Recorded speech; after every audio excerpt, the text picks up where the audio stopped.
नमस्कार दोस्तों, चलिए स्टार्ट करते हैं आज के हम वीडियो लेक्चर को। आज जिस टॉपिक पे हम लोग बात करने वाले हैं वो हमारा होने वाला है टॉपिक जिसका टाइटल है state information commission.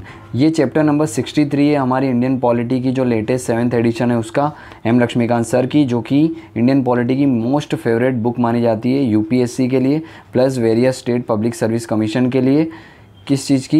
Indian polity को कवर करने के लिए बेस्ट बुक मानी जाती है। ऑलराइट, इसका मतलब 1 to 62 चैप्टर हम लोग ऑलरेडी डिस्कस कर चुके हैं। आज हम लोग 63 नंबर का चैप्टर डिस्कस करेंगे। ये चैप्टर्स आपको कहाँ मिलेंगे? तो यहीं पे इसी चैनल पे प्लेलिस्ट वाले सेक्शन पे कंप्लीट इंडियन पॉलिटी की आपको प्लेलिस्ट मिल जाएगी। वहाँ पे आप ये 1 to 62 चैप्टर देख सकते हैं और अपने डाउट जो हैं उनको क्लियर कर सकते हैं। ऑलराइट, चलिए स्टार्ट करते हैं आज के चैप्टर नंबर 63 को, जिसका टाइटल है स्टेट इन्फॉर्मेशन कमीशन। देखिए दोस्तों, लास्ट चैप्टर हमने जब डिस्कस किया था चैप्टर नंबर 62, जिसका टाइटल था सेंट्रल इन्फॉर्मेशन कमीशन, बस उसी से जुड़ा हुआ टॉपिक है ये। बस फ़र्क इतना ही है कि ये जो बॉडी थी जो लास्ट लेक्चर में हमने डिस्कस की थी वो सेंट्रल लेवल की बॉडी देखने को मिलती है, यानी यूनियन गवर्नमेंट के लिए काम करती है। गवर्नमेंट के लिए काम नहीं करती है, यूनियन लेवल पे काम करती है, सॉरी फॉर देट। बट ये जो बॉडीज़ हैं सेम वर्क है, बट ये वर्क है उनका स्टेट लेवल पे, तो इसको बोलते हैं हम स्टेट इन्फॉर्मेशन कमीशन। ऑलराइट, जो RTI एक्ट है 2005 का, उसने क्या किया कि भाई not just at the central level chief information commissions बनाया, बट वेरियस स्टेट लेवल पे स्टेट इन्फॉर्मेशन कमीशन बनाने की भी बात की थी। अकॉर्डिंगली सारे जितने भी स्टेट्स हैं वो स्टेट गवर्नमेंट ने क्या किया, अपने अपने लेवल पे, स्टेट के लेवल पे स्टेट इन्फॉर्मेशन कमीशन नाम की बॉडी एस्टेब्लाइज की। सेम वर्क जो CIC का यूनियन लेवल पे, वही काम SIC यानी स्टेट इन्फॉर्मेशन कमीशन का स्टेट लेवल पे देखने को मिलता है। एक ये हाई पावर इंडिपेंडेंट बॉडी है जो कि क्या काम करती है, कंप्लेन जो हैं मेड की गई है इन्फॉर्मेशन ग्रांट करने के लिए, लेने के लिए, और अपील्स हैं उसके ऊपर डिसीजन देना, वो इनका काम है। जितनी भी कंप्लेंट्स आती हैं उनको एंटरटेन करना, ऑफिसेस के खिलाफ, फाइनेंशियल इंस्टीट्यूशन के खिलाफ, पब्लिक सेक्टर अंडरटेकिंग के खिलाफ, कंसर्न स्टेट गवर्नमेंट से रिगार्डिंग, तो उन सभी को डील करने का काम है स्टेट इन्फॉर्मेशन कमीशन का।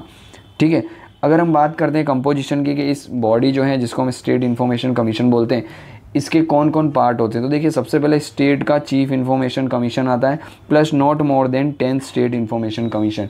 ये इसके कंपोजिशन देखने को मिलता है। सेम हमने सेंट्रल लेवल पे भी देखा था, सेंट्रल लेवल पे चीफ इन्फॉर्मेशन कमीशन थे और not more than 10 information commission देखने को मिलते हैं। तो वैसे ही स्टेट लेवल पे भी हमको स्टेट के चीफ इन्फॉर्मेशन कमीशन है और 10 मेंबर से ज़्यादा इन्फॉर्मेशन कमिश्नर्स नहीं होने चाहिए स्टेट के। कौन अपॉइंट करता है? तो इनको करते हैं गवर्नर अपॉइंट, किया अपनी मर्जी से कर देते नहीं, एक कमेटी बनाई जाती है गवर्नर के द्वारा। इस कमेटी को चेयर करते हैं वो होते हैं चीफ मिनिस्टर कंसर्न स्टेट्स के।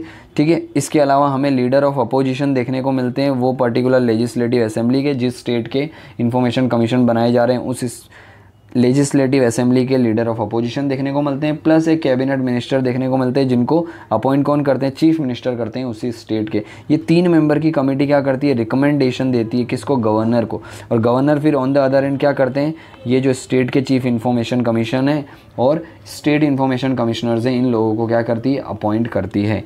अब सीधी सी बात है, ये जो लोग हैं वो किस तरीके के लोग होने चाहिए, तो सिंपल है, जो सेंट्रल लेवल CIC का क्वालिफिकेशन है वो इनका भी क्वालिफिकेशन हो है क्या, कि भाई ये एमिनेंस होने चाहिए इन द पब्लिक लाइफ के अंदर, इनको वाइडर नॉलेज होना चाहिए और एक्सपीरियंस होना चाहिए लॉ का, साइंस एंड टेक्नोलॉजी का, सोशल सर्विस मैनेजमेंट, जर्नलिज्म का, मास मीडिया, एडमिनिस्ट्रेशन, गवर्नेंस, इन सभी का इनको अच्छा खासा नॉलेज होना चाहिए, तभी इनको अपॉइंट किया जाएगा as a state chief information commissioner and information commissioner at the state level. ठीक है, इसके अलावा ध्यान रखिए कुछ जो हमने सेंट्रल लेवल पे भी बात की थी लास्ट लेक्चर में, अगर आप MP है या MLA हैं या मेंबर ऑफ लेजिस्लेटिव असेंबली या मेंबर ऑफ पार्लियामेंट या गवर्नमेंट की कोई आप ऑफिस ऑफ प्रॉफिट हेल्ड करते हैं दूसरी, तो आपको ये पोस्ट के ऊपर अपॉइंट नहीं किया जाएगा, यानी कि अदर ऑफिस ऑफ प्रॉफिट जो हैं प्लस गवर्नमेंट के अंदर आपकी ड्यूटी नहीं होनी चाहिए, और साथ ही प्राइवेट में ऑफिस ऑफ प्रॉफिट भी नहीं होना चाहिए।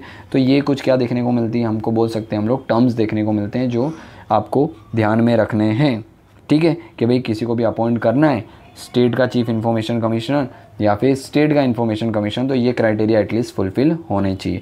एक बार इनको अगर अपॉइंट कर दिया कमेटी ने, गवर्नर ने अपॉइंट किया on the recommendation of the committee, 3 member जो हमने देखी, तो इनका टेन्योर क्या होगा, तो भाई देखिए टेन्योर जो इनका है वो कौन डिसाइड करती है, तो भाई सेंट्रल गवर्नमेंट डिसाइड करती है। पहले नहीं था, हम देखेंगे 2019 में जब RTI एक्ट में अमेंडमेंट किया तो चेंज करके सेंट्रल गवर्नमेंट को पूरा रोल दे दिया कि भाई सेंट्रल गवर्नमेंट डिसाइड करेगी कि इनका टेन्योर क्या होने वाला है, या फिर 65 ईयर मैक्सिमम, इन दोनों में से जो भी अर्लियर होगा, या तो सेंट्रल गवर्नमेंट डिसाइड करती है या फिर उनकी एज 65 जैसी हो गई तो उनको क्या किया जाएगा, अपॉइंट करने के बाद उनको वहाँ से हटा दिया जाएगा, यानी कि रिटायरमेंट उनकी हो जाएगी। और एक बार अगर रिटायर हो गए तो क्या है, उनको रीअपॉइंटमेंट के लिए वो एलिजिबल नहीं है। ये चीज़ें भी हमें पता होना चाहिए। सेम CIC वाला था वैसे ही SIC का भी हमें देखने को मिलता है। ठीक है, तो 65 ईयर्स या फिर सेंट्रल गवर्नमेंट जो एज डिसाइड करेगी वो इसके अकॉर्डिंग क्या किया जाता है, इनको हटा दिया जाता है, यानी कि इनको रिटायर कर दिया जाता है। ठीक है, अब इनको हटाएगा कौन, तो भाई सीधी सी बात है, गवर्नर जो है इनको रिमूव भी कर सकता है। किसको, स्टेट के चीफ इंफॉर्मेशन कमिश्नर्स को या स्टेट के इंफॉर्मेशन कमिश्नर्स को। किस कंडीशन पे, क्या क्या ऐसे सर्कमस्टांसेस बन सकते हैं जिसके बेसिस पे गवर्नर इनको रिमूव कर सकता है। भाई सबसे पहले अगर इनका दिवालिया हो गया, यानी कि इंसॉल्वेंट, इनको एडजर्न कर दिया गया, इंसॉल्वेंट, पैसे जो हैं उन्होंने लोन लेके चुकाए नहीं है गवर्नमेंट्स के, बैंकों के, फाइनेंशियल इंस्टीट्यूशंस के, कोई ऑफेंस के अंदर इनका कन्विक्शन देखने को मिला है, और ऐसा ऑफेंस है जो गवर्नर के ओपिनियन में क्या है, मॉरल टर्पिट्यूड है, जो मोरालिटी को ख़त्म करने वाला कोई ऐसा क्राइम किया और उसमें इनका कन्विक्शन हो तो भी इनको हटाया जा सकता है। कोई एनी अदर पेड एम्प्लॉयमेंट है आउटसाइड दिस ऑफिस, तो भाई पेड एम्प्लॉयमेंट के चलते भी इनको हटाया जा सकता है। ये अपनी ड्यूटी करने के लिए अनफिट है, ठीक है, माइंड से, बॉडी से, तो भी इनको हटाया जा सकता है। इसके अलावा कोई ऐसी फाइनेंशियल चीज़ें इन्होंने एक्वायर की है, कोई ऐसा फाइनेंशियल और अदर इंटरेस्ट जो हैं इन्होंने एक्वायर किया है जो इनको कहीं ना कहीं क्या करता है, इनके फंक्शन को परफॉर्म करने से रोकता है, तो ऐसे कोई फाइनेंशियल इंस्टीट्यूशन या फाइनेंशियल की चीज़ों को, फाइनेंस को एक्वायर करने पे भी इनको गवर्नर के द्वारा रिमूव किया जा सकता है। पर दो मेन कंडीशन है, इन पे भी इनको परफेक्टली रिमूव करने के हम बोल सकते हैं ग्राउंड्स हैं। एक है प्रूव्ड मिसबिहेवियर और दूसरा देखने को मिलता है हमको इनकैपेसिटी। सेम CIC का और SIC का देखने को हमें मिल जाता है। बट याद रखना, इन दो ग्राउंड्स के ऊपर अगर गवर्नर को इनको हटाना है तो एक कमेटी बनानी पड़ेगी अंडर द सुप्रीम कोर्ट।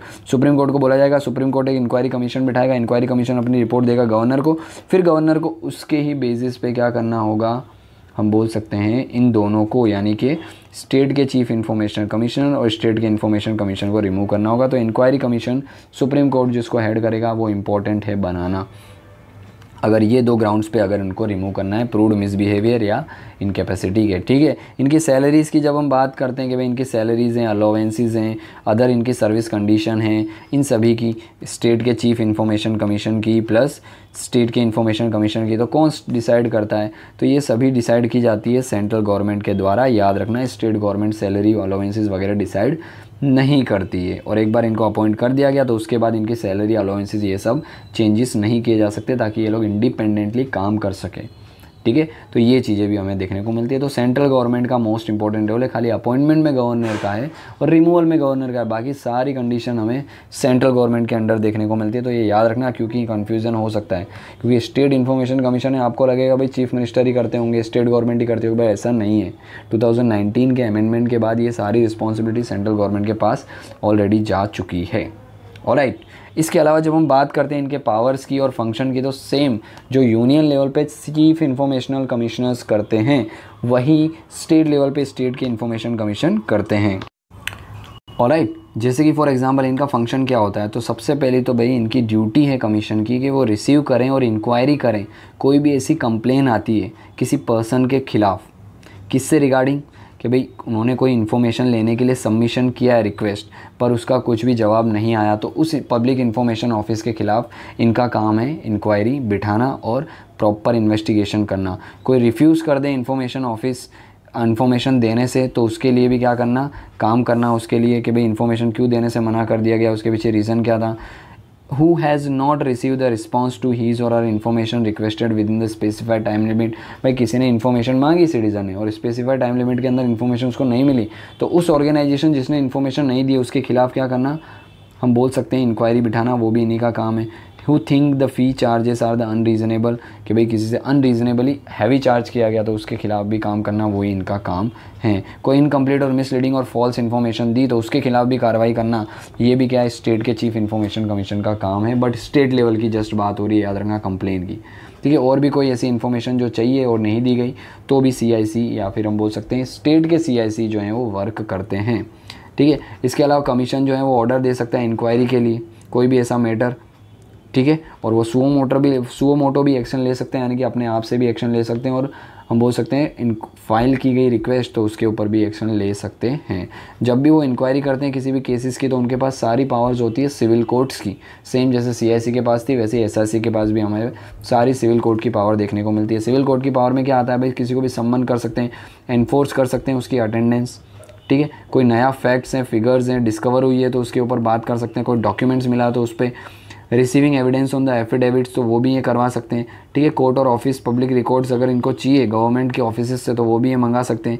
सम्मन इशू कर सकते हैं एग्जामिनेशंस के लिए विटनेस केस के, ठीक है। कोई भी ऐसा मैटर जो इसके रिगार्डिंग केसेस से रिगार्डिंग चाहिए तो वो सारी चीज़ें गवर्नमेंट से मंगा सकते हैं। ये सारी पावर सिविल कोर्ट की पावर इनके पास देखने को मिल जाती है, ठीक है। और जब भी ये इंक्वायरी करेंगे कंप्लेन की तो क्या कर सकते हैं, कोई भी ऐसे रिकॉर्ड्स हैं जो गवर्नमेंट के अंडर हैं तो गवर्नमेंट से वो सारे रिकॉर्ड्स ये मंगा सकते हैं ताकि इंक्वायरी क्या हो, इंडिपेंडेंट हो और जस्टिस डिलीवर किया जा सके, इन्फॉर्मेशन डिलीवर किया जा सके, ठीक है। इसके अलावा commission has the power to secure the compliance of its decision from the public authorities. तो ये पावर भी इनके पास हो सकती है। कैसी कि वो कोई भी इन्फॉर्मेशन ले सकते हैं पर्टिकुलर फॉर्म के अंदर, गवर्नमेंट अथॉरिटीज़ को बता सकते हैं कि आप इन्फॉर्मेशन इस पर्टिकुलर फॉर्मेट के अंदर रखो ताकि इजी हो जाए किसके लिए, यूज़र के लिए इन्फॉर्मेशन देना, पब्लिश करना कोई भी information, category of information, necessary change करने on the practice related to the management maintenance and the description of the record. तो ये सजेस्ट कर सकते हैं भाई रिकॉर्ड को इस तरीके से मैनेज करो ये पर्टिकुलर फॉर्मेट में, तो ये भी वो सजेस्ट कर सकते हैं गवर्नमेंट अथॉरिटीज़ को।